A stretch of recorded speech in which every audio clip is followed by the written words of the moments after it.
Hello, Classic Cinema with the Sage Sisters followers. I have a little announcement here. I made a mistake when I was uploading the video that Celeste and I created for Born Yesterday, and it was rejected for copyright violation.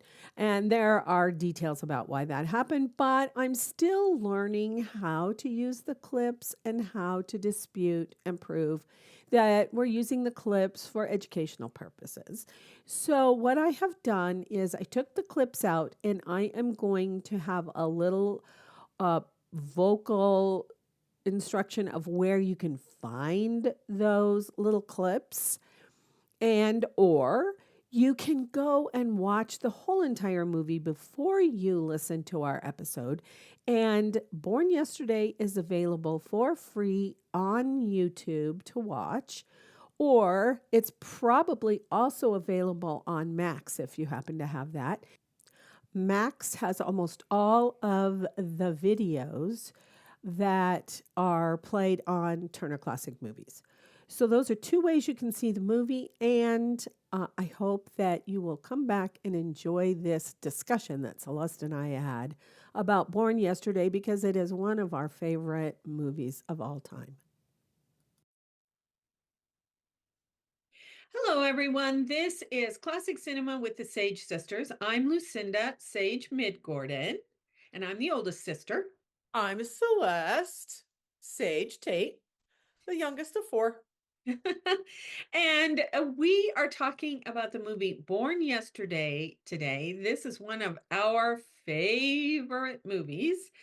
And I want to say a couple of things before we read the description and get into the discussion.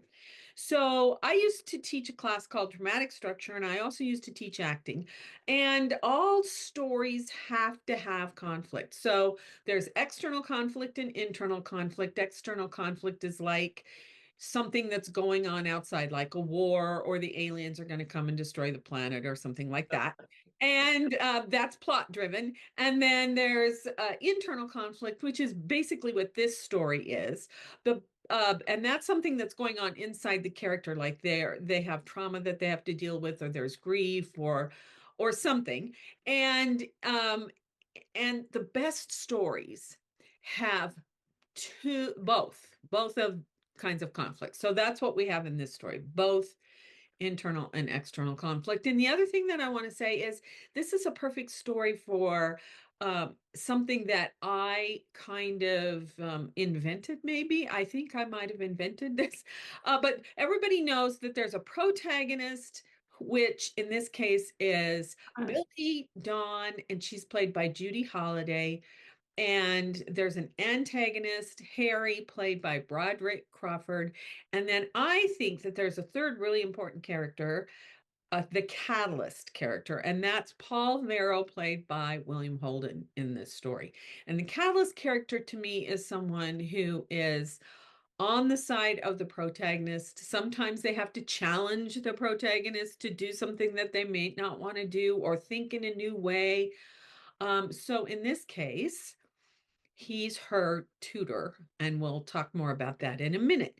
So this movie won one Oscar for Judy Holliday against Betty Davis and Gloria Swanson, and lots of people were shocked about that. And then it was nominated for 5 Oscars total. So Celeste, you want to read the description of the movie? While in Washington to lobby for favorable legislation, a garbage tycoon hires a reporter to teach his ex-showgirl mistress proper etiquette to better fit in with high society. But she ends up learning more than he bargained for. Yes, and I love that. So there are lots of different layers of themes in stories, and this one has a lot of different layers of themes. So, what are your overall, I mean, we've both seen this movie so many times, but what are your overall thoughts about the movie? My overall thoughts is the first thought I always have, and I've had since I probably became more mature in my thought process, is the teacher always arrive when the student is ready. Yes. Oh, that's a good one. Yeah. Okay. That's just one of my initial ones. And I think that the perfect storm had to happen. Right. Because she was going along, she was asleep, Yeah. basically. Yeah. And in fact, well, I think we're going to see the scene where she says, I'm stupid and I like it that way. Yeah. And then he I get, challenges her. yeah, I'm stupid. I like it that way. I get everything I want. Right. And then I love the way the costumes in this case show Yeah. her evolution because they're really flashy in the beginning, all sparkly. She has lots of jewelry. And then as the story goes along and she learns and learns and learns more, Right. I won't say they're conservative, but what she's wearing is more conventional. I'll say More that. conventional They're and beautiful. more, they're beautiful, but I also think they're, um, it just goes to show what we wear shows who we are. Right, exactly. Which there are lots of little clues to who she is, and we're going to see one of the most funny scenes in a little bit about that. But yeah, the thing that's so ironic to me about this story is Harry wants her to be polished up, but he's the one that the minute he walks into this huge suite of rooms that they have rented that he has rented so that he can buy a congressperson to pass through this legislation. uh he takes off his shoes right away. That's one of the first things he does. Now if it I'm not opposed to that, but he's going to be meeting people. Right. Right. Well, and not only, let's also remind and show people this is 1950. Oh right, I forgot about that. This film takes place in 1950. Right.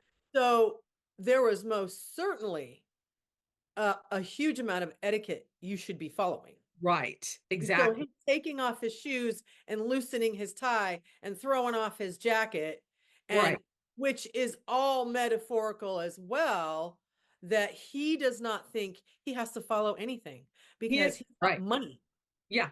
And not only that, he is in charge of everything. It's like Oh, yes. Oh, he's yes. ordering even his lawyer, he's Oh, ordering yeah. around. Yeah. And one of the very first scenes, he calls for a shave and a manicure and a shine, which is so funny because he puts his foot up on the shining thing and he's Right. only got He his doesn't sock. have his shoes on. Right. Oh, they're over there someplace. But the lawyer says something that makes him mad, and he gets right out of that chair and he pushes the lawyer Right. in the face in Yep. front of the people who are doing. Everybody. Right. Yeah. But And but it he is interesting though. After he does that, they do such a good job with the pause right. where every, Everybody's shocked. everyone is uncomfortable. Right. Even Yeah. Harry. Yeah. Even because he just kind of like uh he almost surprises himself and how audacious he is Right. in just treating people with such disregard, Yeah. because he's so used to his way. Right. And the thing is that in a late scene that we're going to see, he says, I've been working since I was 12 years old. Well, he probably didn't go to school, finish school. Right. He's always just had his way, and he's not very emotionally intelligent. Right. Because later he tries to make it up to the lawyer, but he knows he did wrong, but he kind of can't figure out any. Right. He doesn't know how to apologize. Right. Exactly. He, Exactly. he can do it kind of with other things, but his words and his actions never match, No, which they don't. means he's a bully. Right. Well, and one of the things he says multiple times, and I think it's mostly always to the lawyer because the lawyer's telling him you need to marry her because we find out Yeah. she's signing these contracts. She's in control of Yeah. all of his He's yards a where junk man. He's a junk junk man. man. Yeah, that's what he is. Calls And himself a junk.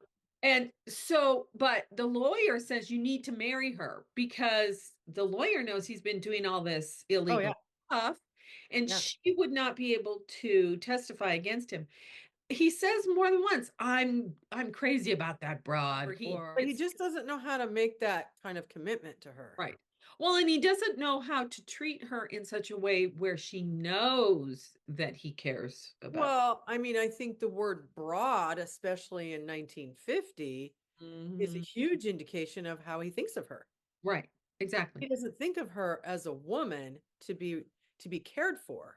No, He he thinks sees of her her as, as an instrument for his progression in his business. well, and also as his Even his property. He excuses. even He even says it. says that. You're my property. I own you. And she's just Yeah. like, what? Yeah. Yeah. So yeah, but I also think he sees everyone as his property. Right. He It's does. not just her. That's Right. why he had no issues shoving the lawyer in the face. Right. Or he can buy them off. Right. Right. So Exactly. we don't see that scene, but when he can't buy off Paul in the end, it's like he's confused. He's confused. Well, because, I mean, that is definitely the 50s and even probably still now.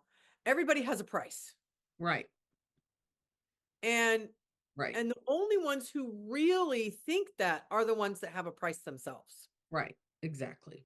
That is the lowest grade of how you think of humanity. Right. And this is such a telling story of how he thinks of humanity. Well, it's power gone wrong.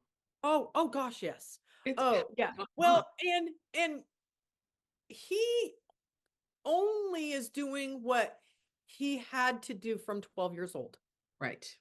which Which is was he was manipulate, bully. right. That's all he knew. Because you get that impression that I've been working since I was 12. He had to, and he probably came from not a lot of money at all. Well, it was the depression probably. Absolutely. And So anything to you're going to beg, survive. borrow, and steal to survive. Right, exactly. Exactly. So, but he didn't have he probably didn't have very good adult supervision or Right. teachers or people to love him when he was growing up either. No, absolutely the truth. I'm going to get whatever I need to get for me. Whatever happens. Whatever else happens is whatever else happens, just as long as I win. Right, Make exactly. sure I'm going to be on top. And he Right. says that essentially throughout the film is, I've been on top. I've been on, and Right. he's but it's a false bravado. Right. Really. Yeah. Because it's the only thing he knows how to do to look like he's a man. Oh, exactly. Oh, yeah. I'll talk about when Billy first sees Paul. And that's when I want to stop to say this first, because this is one of the first things that happens. She and the whole entourage are getting in the private elevator to go up to the suite, and Paul comes around and he's standing right there in front of her. And this time when I watched it, I looked at her face and she was like, "Ooh, who's this?" Yeah. So I want to keep that talk about that again. I love that scene too, because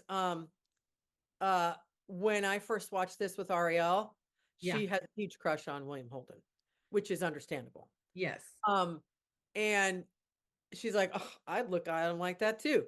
Yeah. Because that to me is a telling moment that he looks very different than than any man she's probably ever hung out with.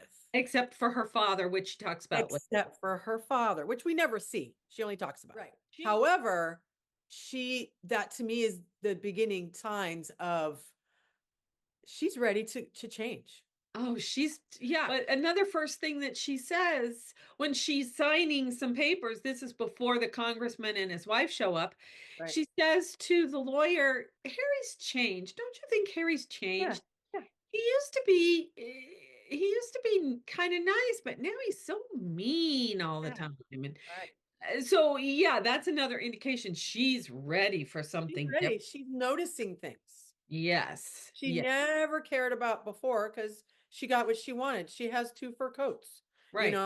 And all these diamonds and all these diamonds. Because that's the one thing they do such a good job of is when she first arrives, not only is her clothes blingy, she is wearing the bracelets and the big ring and And the big the brooch brooches and, and and her the big earrings. necklace. And, she's got it going on. Yeah. Oh, She yeah. certainly has the bling bling happening. Yes. That is for sure. And I think that's even in some ways just as telling how that starts to disappear Mm-hmm. the costumes as well. And I was listening to Ben Mankiewicz talk about it, and the director specifically asked a costume designer, um, he said, I want her clothes to evolve with her. Yes. Yes. And of course, as a costume designer, was thrilled. How fun. Yeah. Yeah, was thrilled to be able to do that. Was Yes. like, oh yeah, because it gave her 13 costumes Wow. to change Yeah. in. And from the play, it was, I think they said 5. Mm-hmm. So, that's how the director here knew he really wanted to set it different Right. than the play itself. Well, and that's one thing about movies is it's a visual medium, and you have to pay attention to the costumes and the setting Right. and Right. and when colors Oh, come yes. along, the colors that the characters are wearing and the colors Right. in their environment. You have to pay attention to all of that as well as the sound and the way they speak, which in this case is it's so obvious that Harry is not very well educated the way he talks. And Right. I think Billy probably graduated from high school, so she's more educated than he I is. get the impression because she says how her dad said a hot meal and an education is really important. Yeah, And hot lunch. hot lunch. Yeah, you got to make sure you have a hot lunch. So, um, she herself, as she tells her story to Paul, really reveals, she hasn't had a relationship with her father because she chose this relationship with Harry. And Hmm. her father is like, I don't want to have a relationship with you until you basically clean up your life. Right, right, And that was his only way of being able to tell her, you deserve better than this. right. But you haven't figured that out yet. Right. That's another really interesting thing about a lot of the movies that are from the 40s and 50s. These women are unconventional, and Yeah. some of them, like she's his mistress. She's Right. she's a kind of fiance, he says to the guy who's Which showing is them. kind of surprising for this era to get away with that. Yeah, and then to fall in love with a journalist who's Oh, very yeah. highly thought of, and Yeah. they get married in Yeah. the end. And Well, I mean, and how the journalist, zero judgment from him. right, exactly. That's what I mean. Zero. Right. He's so generous and so full of grace. Right. And William Holden, he carries that Yeah.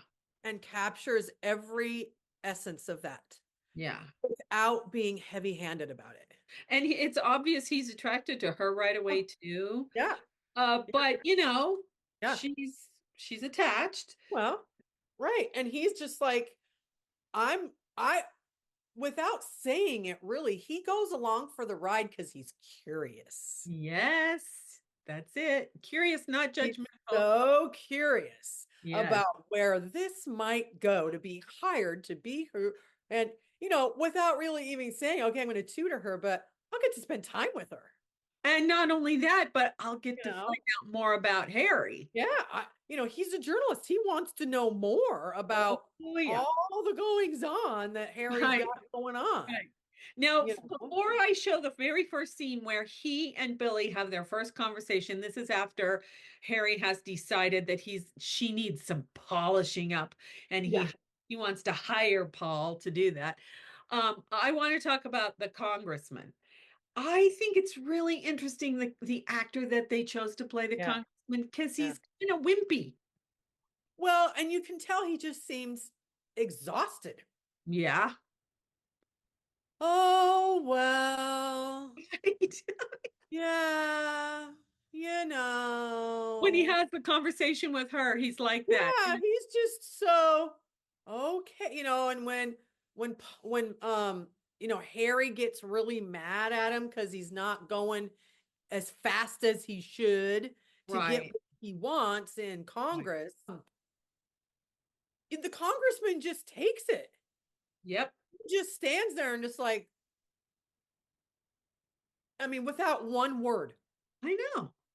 I know. and you can see that Harry's attorney is still trying to kind of protect the congressman a little bit. And the congressman, I think he's just given up. He It's knows, he knows he sold his soul. Yeah, but it's also interesting that Harry picked that kind of congressman because Yes. that guy's not going to get anything done. No, no, but that's a learning curve. Well, and His also way to get in, you know. Harry can dominate him. That's why he chose him. Well, of course. Now, it's to me, this is also a commentary on our politics hasn't changed much. No, The only thing that really drastically changed is lobbyists.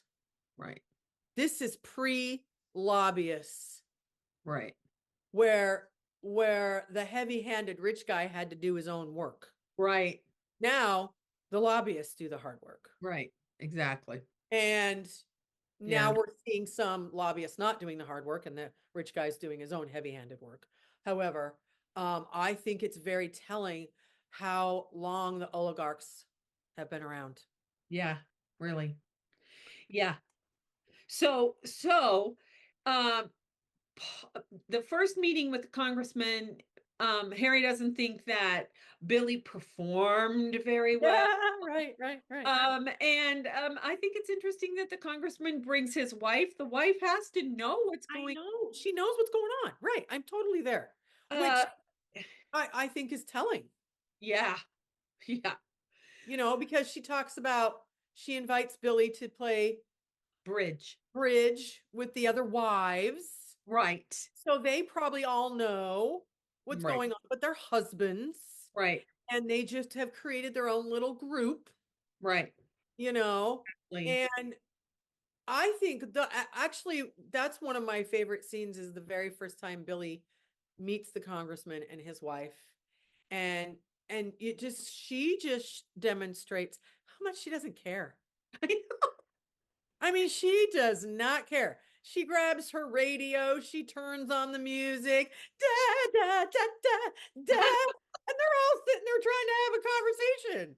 And she's got yes, a cigarette and her drink, and she could care less, exactly. and that's where I think Harry recognizes too. Oh my gosh, this congressman has brought his wife. She has invited her to participate, and she's like, I don't want to do that. Yeah. And he wants her to. Well, I love it when the wife says, "Oh, too bad the Supreme Court is not in session. Oh, You yeah. can go see the Supreme Court." And Billy, what does it? Billy says something totally offhanded, Right. like it's a dessert or something. Right.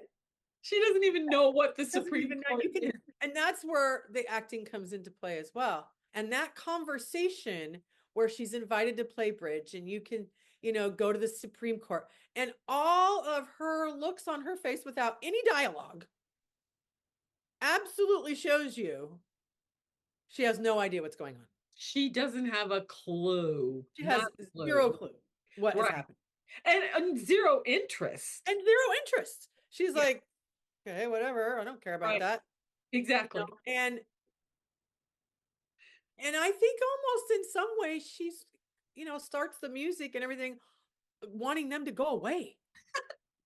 I think you're right. I think she just wants them to go away and she wants her little space She to wants do to do her whatever own she wants with it. Yes, I think you're right too. Yeah, now I did see somebody talking about her. It was on a Turner Classic Movies little, short, Yeah. and Yeah. they said she was highly intelligent. Oh She yeah. IQ was kind of off the charts. Yeah. So Judy Holliday, we're talking. Right. Judy And Holliday. so Yeah. so we're going to see in the next few scenes her like genius that she She uses really is a genius. Yeah. in creating the character. How she creates see that you and I talk about this, like our last film. There's no wasted scenes. Right. Nothing is no movement, no look. We talked about the costumes, but let's just talk about how the three of them, Mm-hmm. when they're in the space together, Mm-hmm. not one breath is wasted. Right. Not one Exactly. look is wasted. Not Yes. because to me, what the genius of William Holden as well is how he is such a great observer. If Mm-hmm. you also want to talk about that third character he is such an amazing observer of people and how she and Harry are together. The first That time means everybody else too, yeah, and the very first time Oh, he yeah. meets Harry, Yeah. she comes in to get a bottle of scotch. Alcohol of some sort. Yeah. Yeah. And he observes how Harry treats her. Yeah. And then he's there when Harry pushes the lawyer in the face. So he's observing all All of of it. this. Yeah. And Yeah. then now I want us to see the very first scene where they have their private conversation Yeah. after Harry has hired him. This is where we had the clip where Paul and Billy meet for the first time and they're arranging the tutorial. And I found that clip on Rotten Tomatoes movie clips. It was uploaded by John Giacovino, and you may find it in other places. I titled it Billy Meets Paul. So if you want to stop the video here and go watch that on Rotten Tomatoes movie clips, we'll see you in a little bit. So one of the things that I absolutely love about this scene is he puts her at her ease when he says, well, when she says, I want to learn how to talk good. Is it hard? Oh, no, I don't think so. Well, then you correct me. And he goes, well, I will when I know, but sometimes I don't even talk so good. He's Right. putting her at her ease. Right. Like, I'm not perfect. I'm not, Oh, right.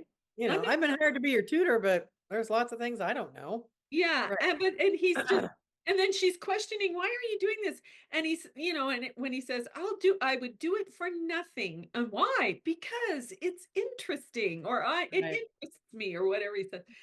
Yeah. Yeah, so I think you're right when you said earlier that he's interested in everything, but Yeah. he's also interested in this little situation Oh, between yeah.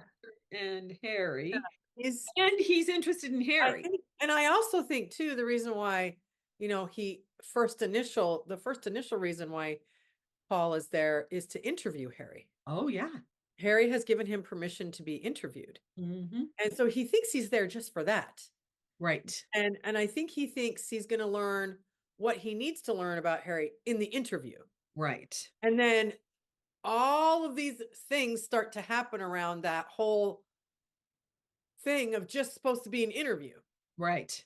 And then it kind of, in some way, It devolves. so fast. Yes. It happened so fast from I'm just going to interview you to I'm going to be your girlfriend's tutor. It's like, okay, but because Paul is so emotionally intelligent, he knows that he doesn't know exactly what he's going to learn, but he knows he's going to get a lot from it. He's gonna have a huge Whole story. bunch. Yeah. Yeah. Yeah. Yeah. And I think it is more than anyone bargained for. Oh, yes. Yes. The three of them especially, Mhm. because this is metaphorical of life too. You just get used to same old, same old. Right. Exactly. And then eventually, the same old just doesn't work anymore. Right.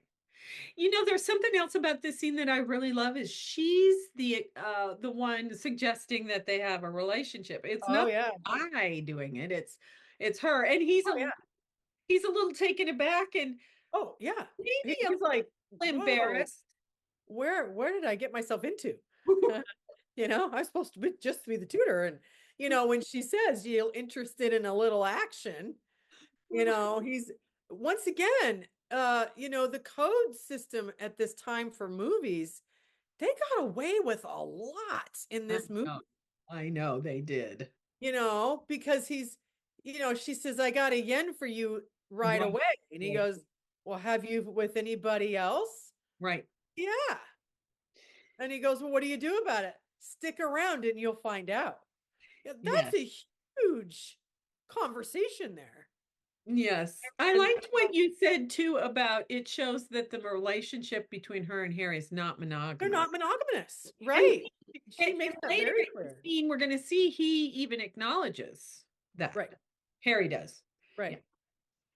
Yeah. Which is unconventional. Right. And it's the 1950s Yes. where there were so many code systems put into play Hmm. that this is really, really amazing that they get by with so much of this dialogue. Well, it's sort of in code.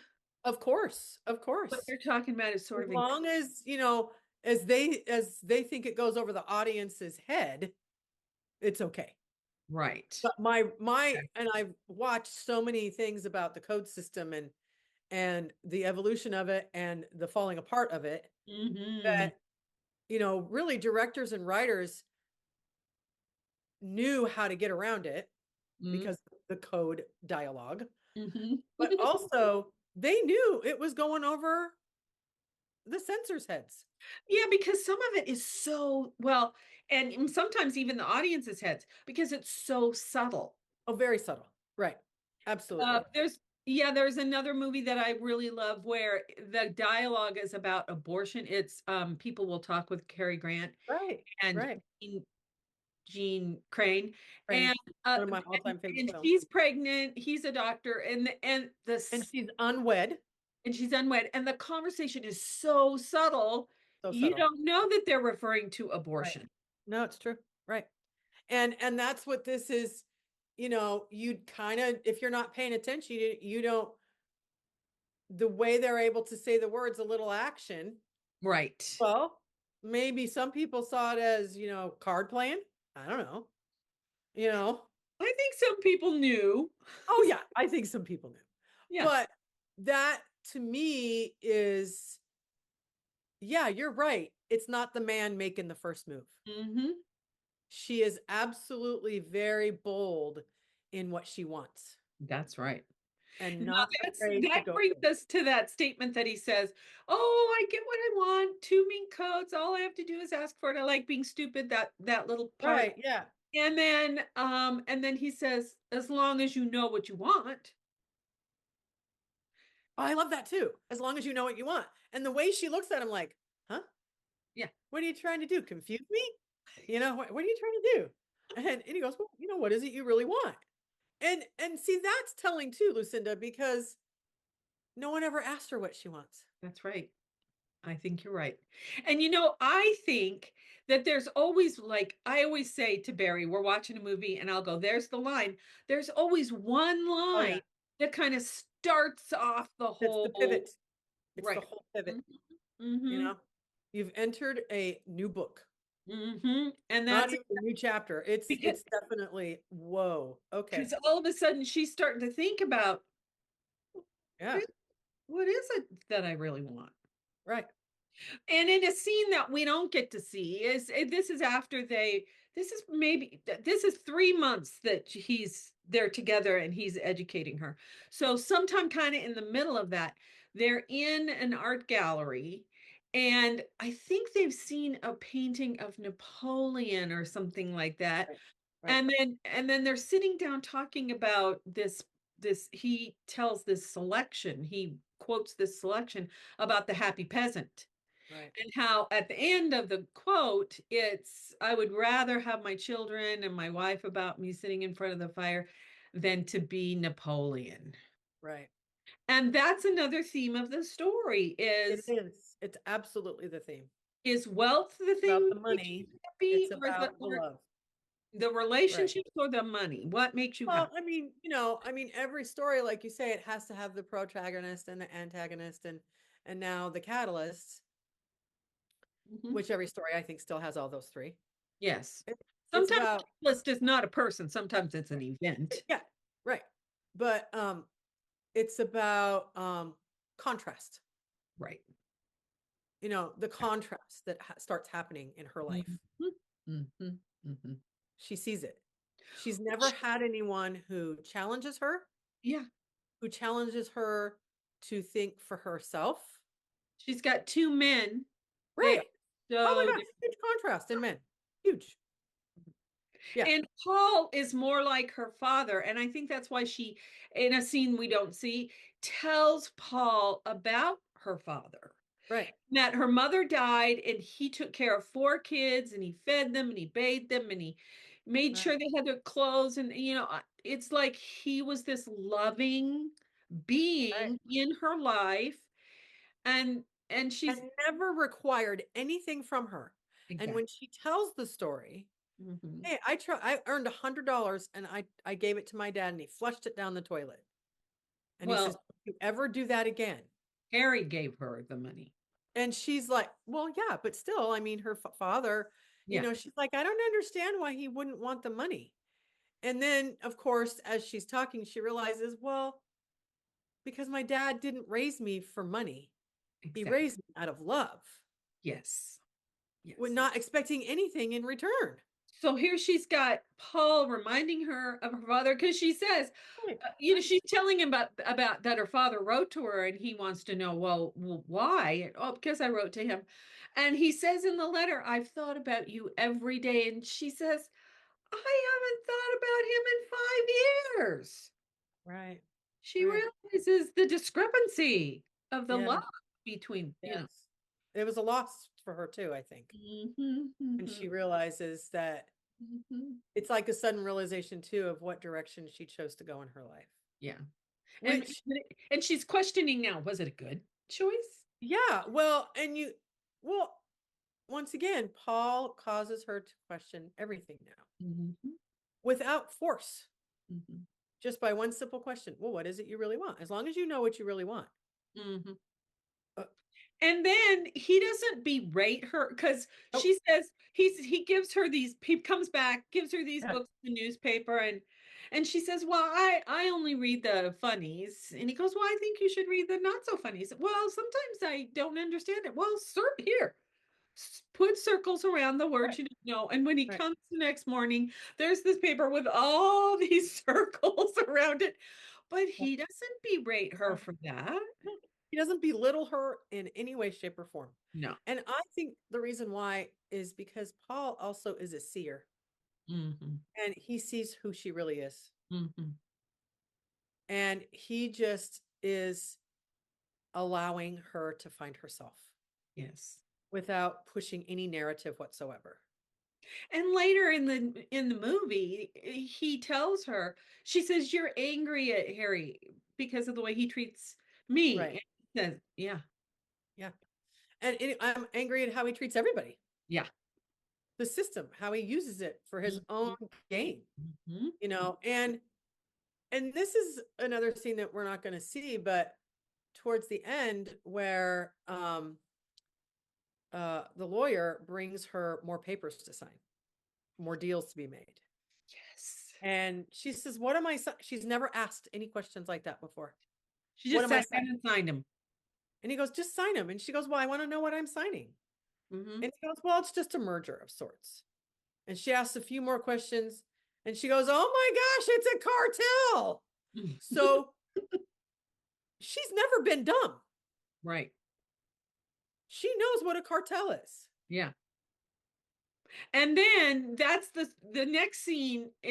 One of the scenes we're going to see is right after that After that, right. with Harry and where But right after she and Paul hands her the newspaper, hands her the books.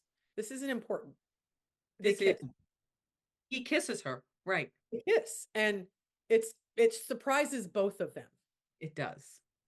Like, and you really watching it again, which, I could watch it probably 10 times a day and get something new. Right. They're right there in the living room. And Harry Harry could be of the house. walking out at any moment. Mm-hmm. And it's not even a thought that they have because they're in that moment. Mm-hmm. They're just in the moment. Yeah. And it's really touching, actually, because I think, once again, she's not used to being with men that wouldn't take advantage of her Yeah. in some form or another. That's true.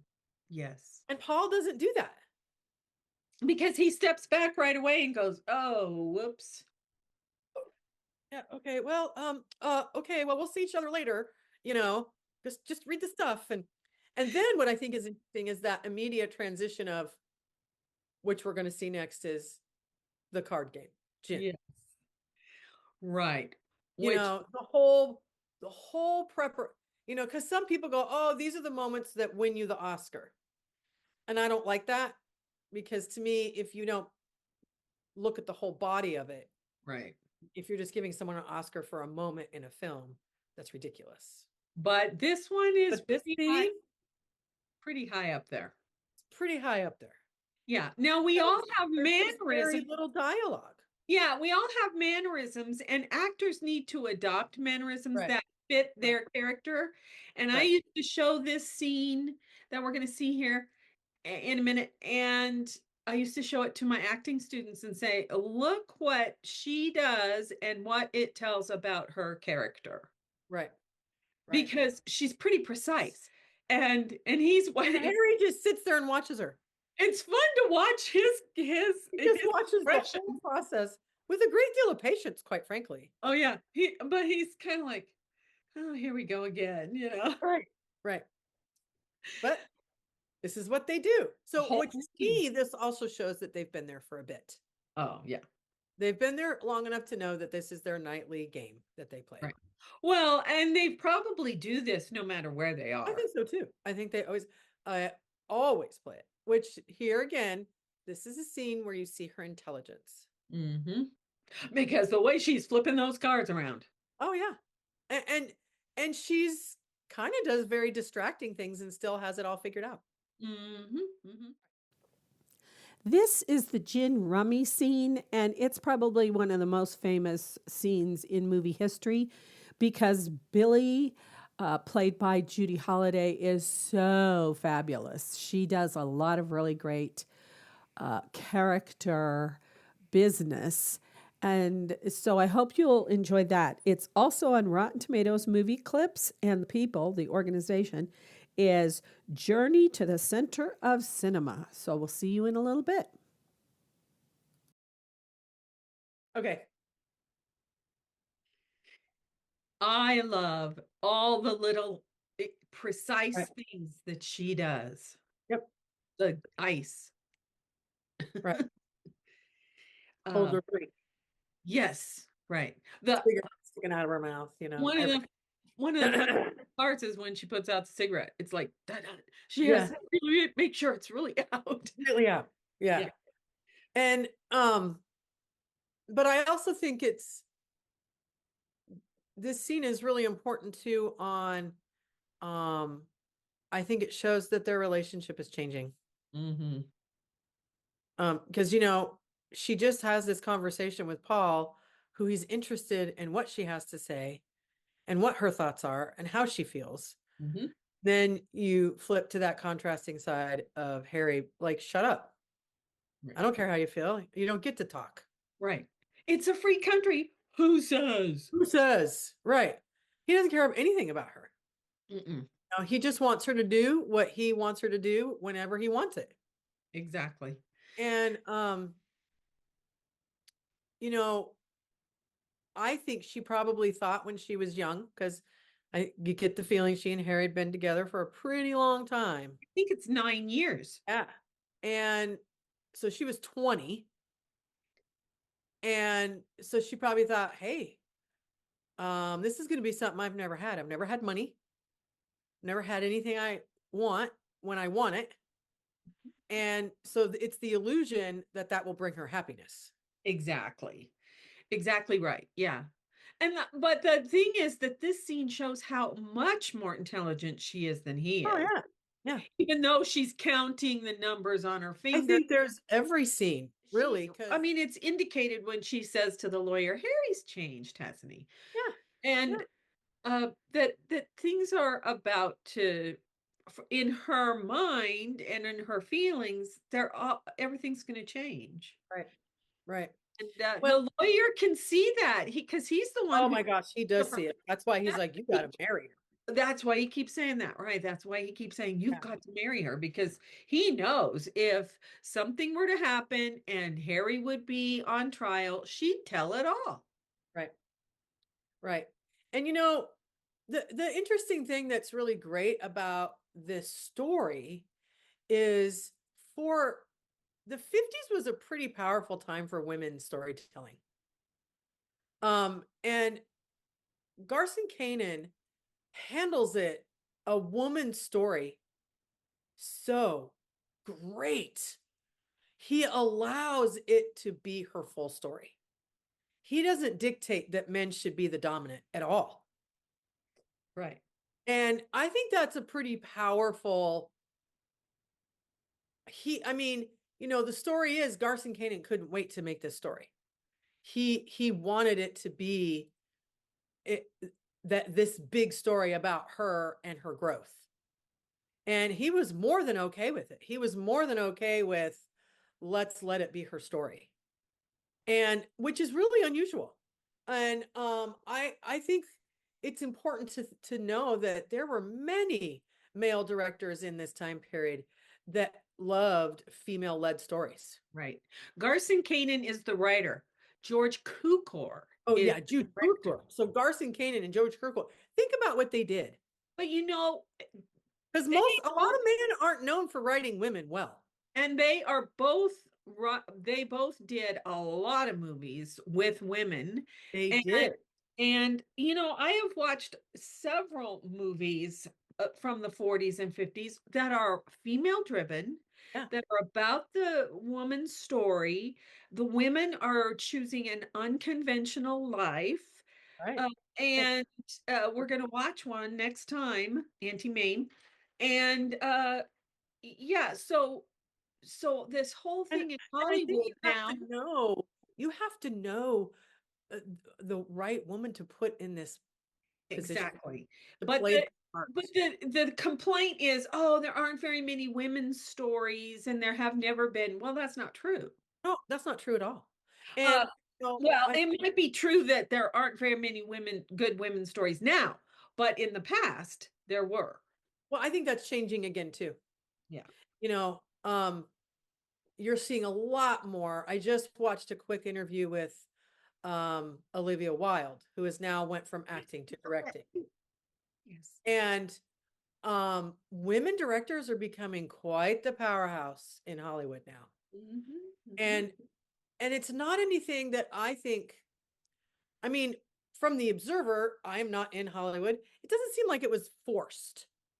It's just this natural evolution of things that women were like, I'm just going to keep making films. I've seen Greta Gerwig in many interviews, and her process has never been, I'm going to go out there and I'm going to show them that I'm a woman and I can do this.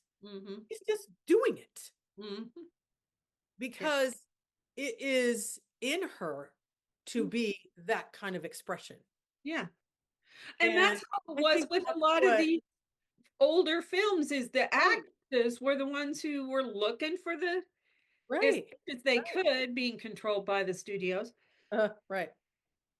Well, and the studios, I think there was an interesting conversation. I was listening to Rosalind Russell's son give a talk, and um, his mom's thought was, the studios weren't really thinking, hey, let's do these female driven, unconventional roles. They were just like, hey, this is what's getting popular and let's just do it. It wasn't anything that they actually put a lot of thought into. Well, and a lot of them were based on novels that were really popular at the Right. time. Right. So they just knew they wanted to make money. Right. So And this was based on a play that was really yes, popular. this was based off a play. And once again, written by a man, but I think he understands women pretty well Mm-hmm. Mm-hmm. because he is able to show her evolution from I think I'm stupid and I like being stupid to no, I don't really think I like being stupid and not having choices and showing like that whole card scene. She is smart. Mm-hmm.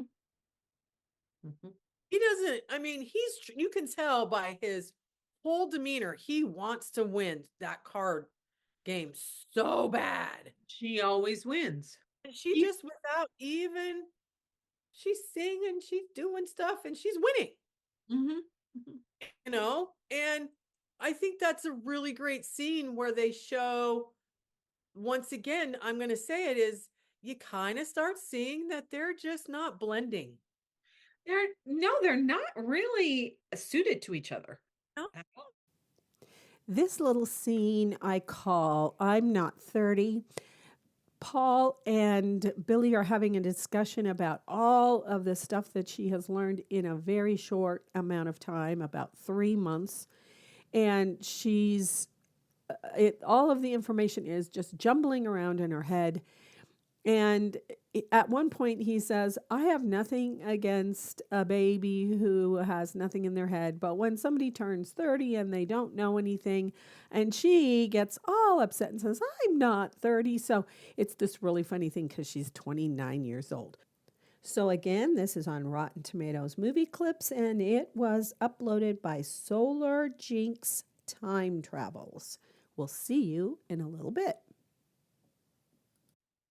One of the things I really love about this scene is that he is telling her that, oh, education is supposed to make you bigger, not smaller. right, right. And I don't think she ever really thought of it that way before. No, I don't think she did either. I think even if she came from knowing she came from what she came from with her dad working so hard to raise all those kids by himself, I still think this is an era of um once again, probably during the Depression. Mm-hmm. And education for women still wasn't thought of as being important. Mm-hmm. So important for a man to get educated, as you know, because he's the one who's got to be the breadwinner and blah blah blah. So she probably was just going through the motions of school, and they were doing what they could to survive and fed, and maybe without even really saying it. I mean, who knows what age she was amongst all the kids. She probably had to help out around the house, She might have, yeah. and help be with those kids to help her dad manage things. They all kind of probably had to pull together, Oh, they did, I'm sure. you But know. the impression I got was that he always worked for the gas company, so he always had a job. Right, Somehow he always had a job right. through the Depression. Yeah. I mean, not that wages were great, but at least it was something and he wasn't having to stand at the bread lines. Right. With his But yeah, kid. I still think about that because, you know, mom, when she and dad got married in 1950, she graduated from high school that same year. And when, the New Deal thing happened, I mean, it was a big deal to, instead of just your typical high school, a Mhm, lot of high schools went into like almost like a trade school type of situation mhm. to teach Yeah. clerical or welding or that's the kind of high school mom went to. Mhm. It was like um community college. it was like a community college, right? And so that you could actually have some sort of job skill when you got out of high school. Mhm. you know who knows if she even thought about anything like that, because it was like, well, this is my lot in life. And she became a showgirl. Obviously she Mm, decided to do that to try to earn a living, mhm. because once again there were possibly limited choices for women. So yeah, to think of education is meant to expand you was like, what? I think that Yeah, I Marvel. think that's true. But the other thing that I love about the story, and this scene kind of indicates that she wants better. Oh, The she At does. the scene Like, where they're in the art gallery, yeah. she's enjoying going through the gallery, and he says, "Come on, sit down. You're tired." She goes, "I'm not tired." And then she sits down and she goes, "Ah, Yeah. was tired," but she There's a wants really to. great there's a really great scene too at the Capitol, and they're giving the tours. You can hear the Mhm, tour guides giving tours to the right. and there's a mom and a daughter standing there, Mhm. which I think is a really profound scene. And Billy's looking at that little girl with this huge smile on her face, like, yeah, you're learning it now. But she's awakening. Right. She's Right. awakening. Yeah. Yeah. I mean, and how, she's just walking around and looking at the artwork and listening to the tour guides and looking at the The Declaration of dome. Independence, and, hearing about the dome being painted with the artist on his back. And, you know, that is the beginning of her world expanding for Mm, sure. mhm. And then in this scene, she's putting a book away on a bookshelf and she's sitting on a pile of books. With just prior to that, there were no books. Anywhere. Yeah, and this is about 3 months maybe they've been there Possibly. in Right. Washington, DC. Right. And it's interesting because she's so precise in the gin rummy. Yeah. And then now her sitting room is just strewn with artwork and records and Yeah. books and her little notebooks that she's been taking notes in. And Yes. it, Yes. it's not, it's kind of a chaotic It situation. is. Right. But Right. also in this scene, I love that she says, you dropped the ball. And he says, maybe we haven't got there yet. And I think that's when he already knows he's in love with her. Yeah. I think he But just he's waiting for doesn't some. know the right moment yet. Mhm, mhm, Because like he says, you don't know if we've missed our moment. Oh, but see, this is telling for her too. Well, if it doesn't happen right away, then it's not going to happen mhm. because she's used to men just jumping right in and going, okay, let's go for it. Right. But for last, Instead of building a real right. relationship. And they're not lasting encounters, obviously. Mhm, So mhm. he doesn't even know at this point what it could be. Yeah, and this scene I think also shows that she's had 3 months of all this intense Very intense. Yeah. study. And because at one point she and Paul are talking about she's been reading about um John Um, Thomas yeah. Paine, Right. and that Harry calls Sam Paine. And um, um and so she's been reading all this stuff. She and the maid are discussing a novel that she read, and then she gave it to the maid, and they're so she's kind of showing all this information jumbling around in her head. And she goes, I'm not sure how I feel about that. And really what she's just saying is she's overwhelmed. Hmm. She's just And then I overwhelmed. think it's appropriate for us to watch the very next scene, which is when she's got, well, it's not the very next scene because It's she's got soon. the contracts and she's sitting down reading them. She's Right. got contracts whether she goes, that's a cartel. That scene Right. uh, is in between the one we just saw and the one we're Yep. about to see. Now, I titled this scene The Contract Signing because uh, Billy has decided she's going to start reading all of the contracts that she's been signing over the years. And Harry comes down. He's really angry with her for not signing it without reading it first. And it shows just how brutal he is. He slaps her when she refuses to sign it without reading it. And then he wants to send her off to get her head straight. So, again, this is on Rotten Tomatoes movie clips, and the person who uploaded it is Meesheen, Meesheen, #1. And we'll see you in a little bit. and later in this, a little bit later, she tells him, when you hit me, all the stuff that I've been learning just came Right. all together in my head. Helped her focus. Yes, it helped her realize who he really is. Yeah. She Yeah. starts to tell him in the scene. She does. Yeah. Well, I mean, she tells him when she is leaving. Mhm, Fascist, mhm, you mhm. know, he's just like, "What? What is she talking about?" And Mm. then, when he talks with his attorney, and even his attorney doesn't even bother to tell him what a fascist is, Yeah, which, you right. know, because I think it's really telling too when she's like, "I'm not sure you know, you're better than this." And then she goes, "Maybe you're not better than Harry. You're just as bad, if not worse, because you actually know what you're doing and you keep doing it." Yeah, that's what she says to That's the lawyer. attorney. Right, Yeah, to the attorney. You know right, what you're doing and you just keep doing it. right, But that's exactly. the reason. The one thing we're not talking about his lawyer is he always is drunk. Yes, because he knows he could have Right, been doing something meaningful, right. and he chose to get the money.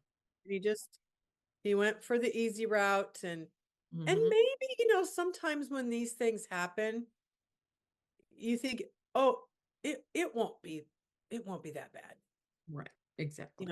It won't last, or maybe I can make a difference in this weird way, you Or know? I can get out of it whenever I want. Right, or, this is not a big deal, and, I'll make a little bit of money, you know, and then you get so buried in it, you can't. Yeah, There's no trouble. because he's helped Harry do all these illegal things. Oh, he's a witness to it all. Right. Yeah, and he's complicit in it. And he is the kind of the opposite of Billy, because now Billy is getting out of it. Right. Right. She realizes she's in control. The Yeah. lawyer tells her she's the one who Well, controls all the. and I think once, which we don't see, but we're going to talk about, is, after the slap, and she tells her to get out and go sit on a park bench and get your head on straight. Because And that's the thing they show her for an entire day until yeah. it's dark. She's walking. Well, it's after midnight, I think, when they come Yeah. back. She's in there for an entire day. I mean, she leaves in the morning, and then they start to get worried because where could she have possibly gone? And of course, in that meantime, she gives Paul a call. Well, So they, I love the two times when they're in the right. Jefferson Memorial, and Oh he yeah, right. reads and then she goes back there and she rereads it, Reading it. Right. and it's about standing up against tyranny, and Right. this it's he Harry is tyranny. Tyranny. Yeah, he's tyranny. Yeah. So Yeah. I love that she and Paul come up with this great They come up plan with a great plan. They certainly do. to get.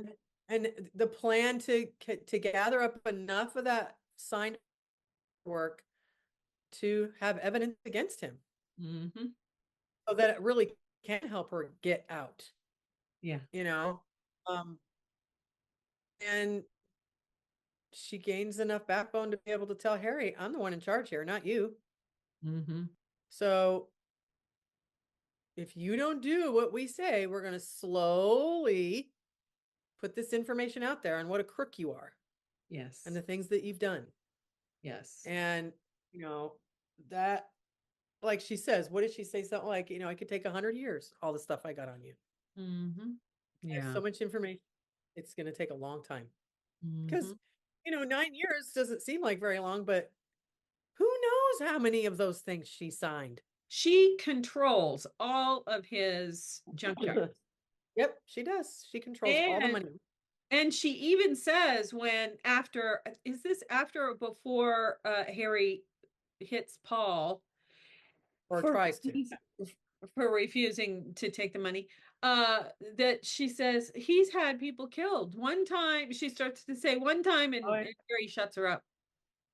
So Yep, she knows she every. knows. Yeah. Mhm. Which it ends where she and Paul have the information.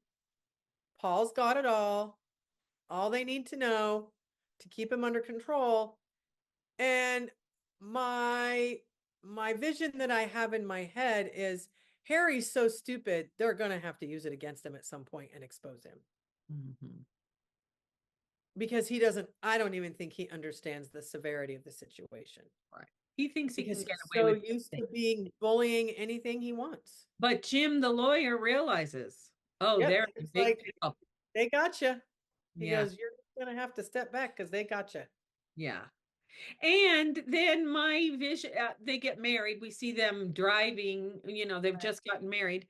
And the policeman stops them and asks for the license, and he accidentally gives them the marriage license.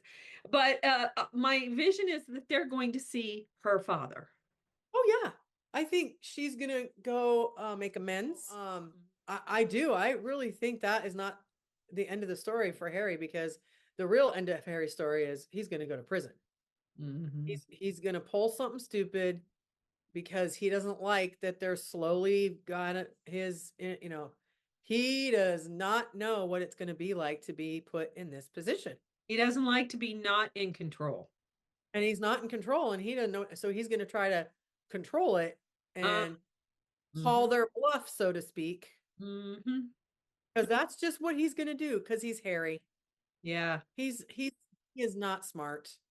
To me, um, when you think about history, what were we watching? Finding Your Roots or something, and they were talking about how uh was it LeVar Burton, I think, he had a family member that actually got in Congress right after the Civil War. right. Yeah. Mhm. And how all of a sudden these black people started winning elections, and the oligarchs were like, oh, no, no, no, no, no, no, no, no, no, no, Mhm. this is not going to work out. We have to figure out how to control this narrative. Right. Well, eventually that starts to fall apart because people of color ended up in Congress anyway, and blah blah blah. But still, it was that beginning of setting into laws that are easy to manipulate people with, Mhm. and we're still living that. Mhm. Right. And Harry, he is the end of a manipulation that he's been doing his whole life. Mhm. So there's always that interesting narrative where you sit back and go, well, it's so interesting to actually see when someone's story ends Mhm. and their story falls apart. And this is Harry's part of his story falling apart. Mhm. And it's as simple as her awakening. Yes. And And he's it's the one who set it in motion. right. He's the one that set it all in motion. And but that shows how smart he's not Yes, exactly. realizing the repercussions of what that was going to bring. Well, and Paul even says to him at one point, I have a course for backward millionaires. But Right. Harry Right. doesn't, that sort of goes, "Pshoo," right? Harry's like, whatever. He doesn't get it. No, no. Right. And the thing that's so great about her and Paul together too is um there's no yelling. Right. It's all just really expansive, connective conversations. And he respects her, and he Absolutely. Right. realizes she's smart because After she takes her walk, she calls Paul. He sneaks in, gets the packet of paperwork, Mhm. and they're in the elevator together, Mhm. knowing things are about to change. Mhm. And they kiss, and professes her love. I mean, she goes, "Oh, you just love my brain," and he goes, "Well, that too." And that is finally where you see a little crack in Paul, that it's not just her brain he's in love with. He Right. loves everything about her. Well, and the other thing about that whole thing is he kisses her and she goes, "What are you doing?" And he says, Yeah. "If you don't know, I must be doing it wrong." Well, because she thought it was over. She You did. know, they had their time. Oh, wait a minute. Maybe we did. Oh, our time is now. Okay. You Right. know, and right in front of Harry too, come to think of it, when they get in the big argument and Harry wants to try to pay him off, and he punches Paul and there's the big scuffle.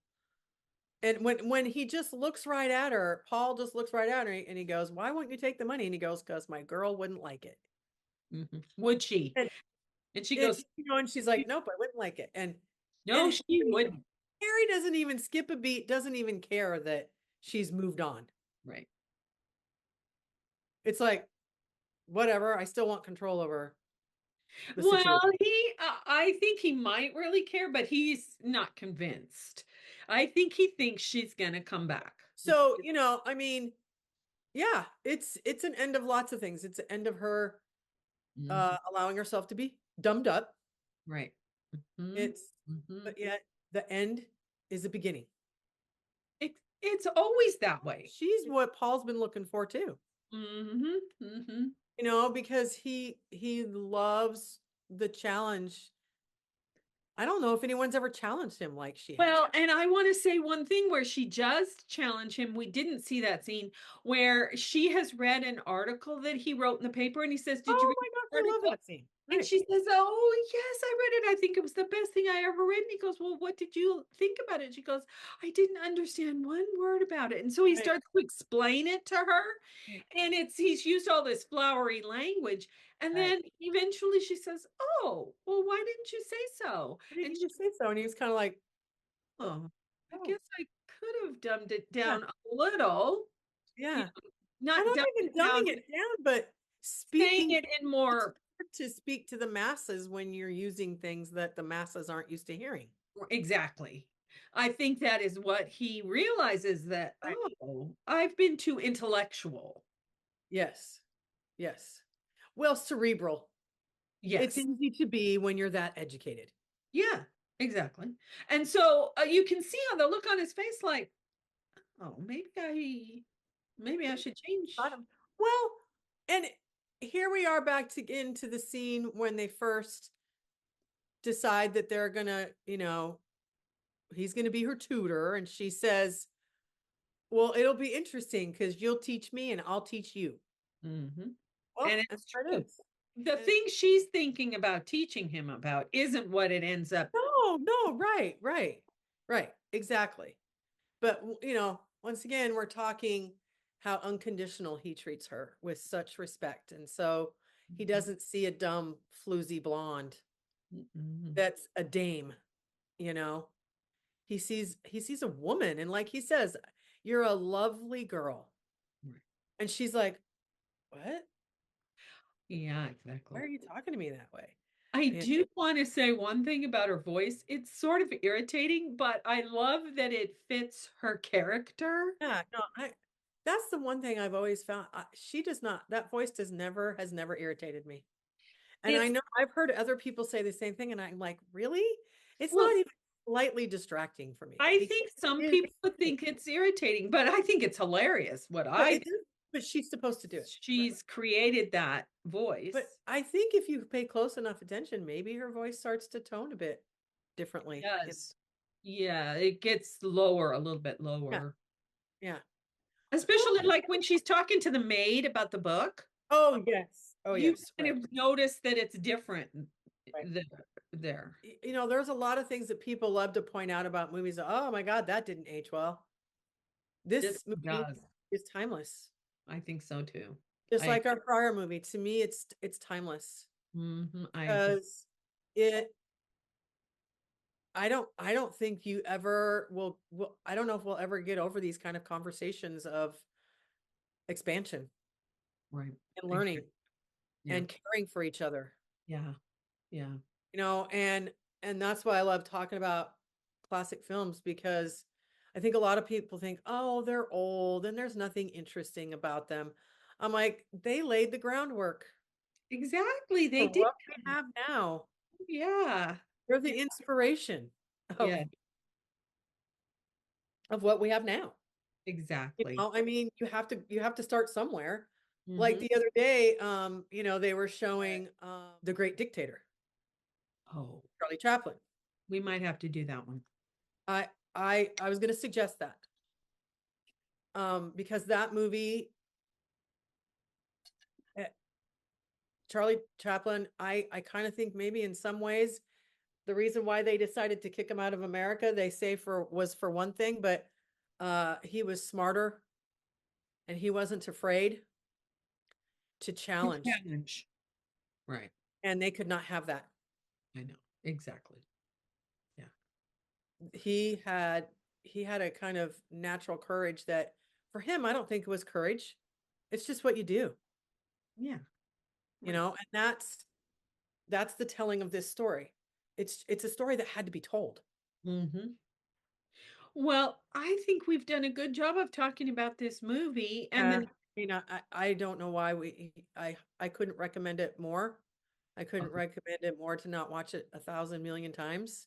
oh, yeah, it's so good. It's to me, what I think why you and I get so excited about films is because, really great filmmaking and storytelling is life-giving. It is. And at the end of this one, and I'm always looking for these kinds of films, is some redeeming thing that Yeah, happens. right, This right. one is so good, make Oh, you feel good. The people, it does. Right, especially the two main character, well, right, Paul and Billy right, are redeemed because not that they needed it, but they find each other. They expand their lives. That right, it's so right. hopeful. It's so hopeful. So go watch the movie. Go watch the movie. And the next movie we're talking about is Anti-Mame, one of the flashiest characters ever invented. Actually, it's that Anti-Mame character is actually based on a memoir. Oh, yep. So she was a real person. Travels with my aunt. And it's been made into like 3 or 4 movies. Oh, several different yeah, Broadway too as well. Hmm. Rosalind Russell played the part on Broadway. Okay, Yeah, so we're watching the Russell version, yeah. My and favorite version, yes, my favorite version too. Rosalind And Russell. so we hope you'll join us next time. So if you like what we talked about, like and go subscribe to our channel and share it with your friends. And We had fun. we'll see you next time. Bye. Go watch movies.